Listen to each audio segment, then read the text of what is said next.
Madame Rajavi, vous nous avez parlé de ces femmes qui ont sacrifié leur vie pour la liberté, pour la cause, pour l'Iran. Vous nous avez tiré des larmes. Et aujourd'hui, j'aimerais vous parler d'une femme que j'admire au plus haut point. Je vais lui parler à elle. Elle s'appelle Mariam Akbari Mofared.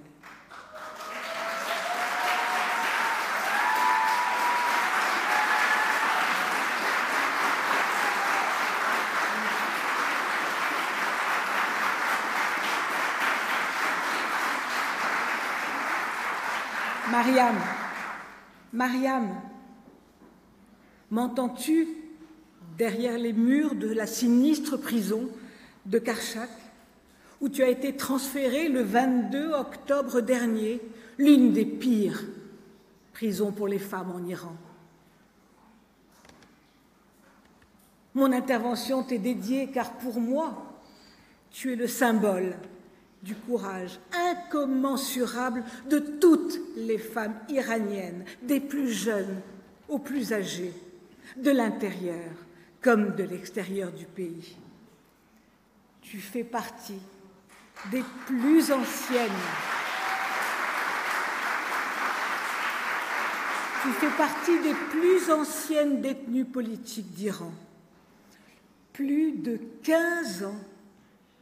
Plus de 15 ans. Cette mère de 3 filles purge une peine dans les prisons du régime des mollahs. Emprisonnée depuis 2009, maintenue longtemps à l'isolement sous l'accusation fallacieuse de Moharrem, ou inimitié à l'égard de Dieu, suite à un simulacre de procès de 15 minutes.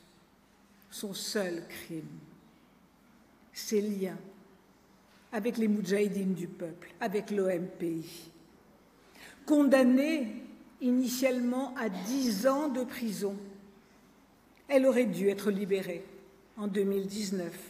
Mais sa peine a été prolongée de 5 ans supplémentaires pour outrage aux dirigeants. Elle avait osé, en 2016, une plainte auprès du procureur de Téhéran à propos des exécutions extrajudiciaires de ses frères et sœurs que vous voyez là.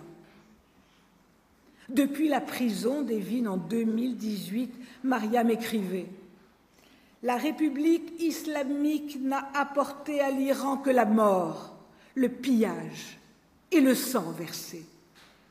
Sans relâche, tu dénonces la situation tragique des Iraniens et des Iraniennes. En 2019 et en 2021, tu dénonçais dans des lettres les assassinats des manifestants. Indomptable, Mariam. Tu paies le prix fort de ta lutte. Pas un jour de liberté en 15 ans. Tu n'as pas vu grandir tes 3 filles, ne pas les toucher, respirer leur odeur, suivre leur scolarité. Existe-t-il une pire torture pour une mère ? En juillet 2024, le régime a ordonné la confiscation de tes biens et ceux de tes proches. Notre amie devait être libérée le 12 octobre dernier, mais sa peine a été prolongée de nouveau de 3 années. 3 longues années. Toujours des motifs imbéciles. Propagande contre le système, insulte des dirigeants.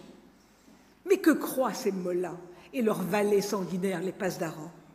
Que le traitement qui t'est réservé va te faire fléchir, va servir d'exemple, faire peur aux Iraniennes.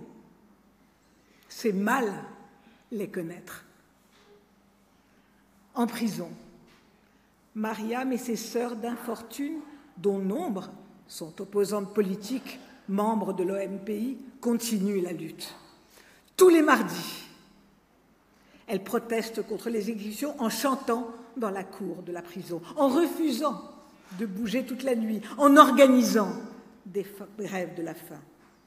Peu leur importe la répression en retour. Dans les villes et les campagnes, vous en avez parlé, Madame Radjavi, les unités de résistance créées par le MPI, où il y a plein de femmes, s'attaquent à la politique répressive des mollahs, en incendiant les symboles du régime, en écrivant des slogans contestataires, en mettant des bannières, en affichant des bannières, des pancartes. Elles continuent tous les jours, en attendant le jour J, pour prendre les armes. Entendez-les fredonner le chant des partisanes, repris sur le modèle de celui de la résistance française pendant la Deuxième Guerre mondiale. Amis, entends-tu le vol noir des corbeaux sur nos plaines? Amis, entends-tu les cris sourds du pays qu'on enchaîne? Ohé, partisanes, ouvrières, paysannes, c'est l'alarme. Oui, oui.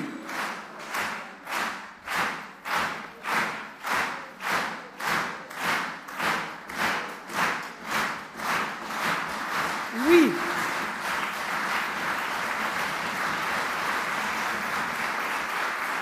Comme dit le chant des partisans, l'ennemi connaîtra le prix du sang et des larmes. Ce chant, il est entonné aussi à Ashraf III. Les femmes et les hommes à leur côté consacrent toute leur énergie au soutien des forces de l'intérieur et à la lutte pour la libération de l'Iran. Je les salue chaleureusement et les remercie de m'honorer de leur amitié. Rien ne fera faiblir la résistance des femmes. Elles peuvent être kurdes, baloutches, tadjiks, turkmènes, être de pratiques religieuses différentes, mais elles ont toutes en commun de subir une discrimination institutionnalisée dans un climat de misogynie, comme vous l'avez tout dit. Et c'est vrai que le port obligatoire du voile n'est que la pointe émergée de l'iceberg. La clé pour obtenir l'égalité des genres, c'est d'abord l'élimination juridique de toutes les formes de discrimination. Voilà ce que vous avez compris de longue date, Madame Radjavi, et vos compagnons de lutte aussi. Le plan en 10 points pour l'avenir de l'Iran constitue une magnifique feuille de route vers la démocratie.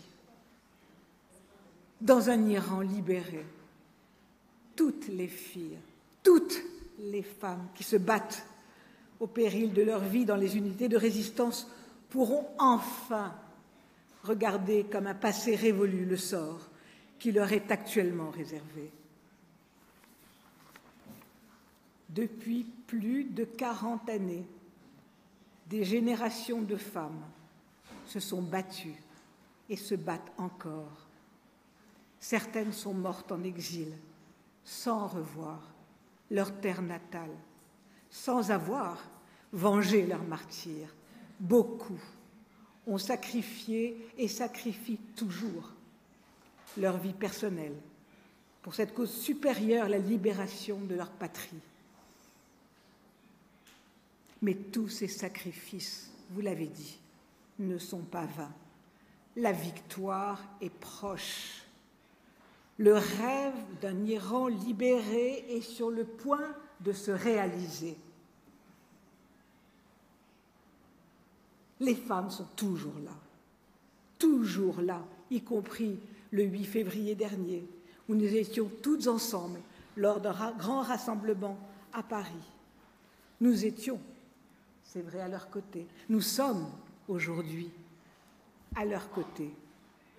En décembre 2022, alors que l'insurrection battait son plein suite à la mort de Jina Mahsa Amini, Mariam Akbari Mofared appelait à la résistance depuis la prison de Semnan, où encore elle avait été transférée.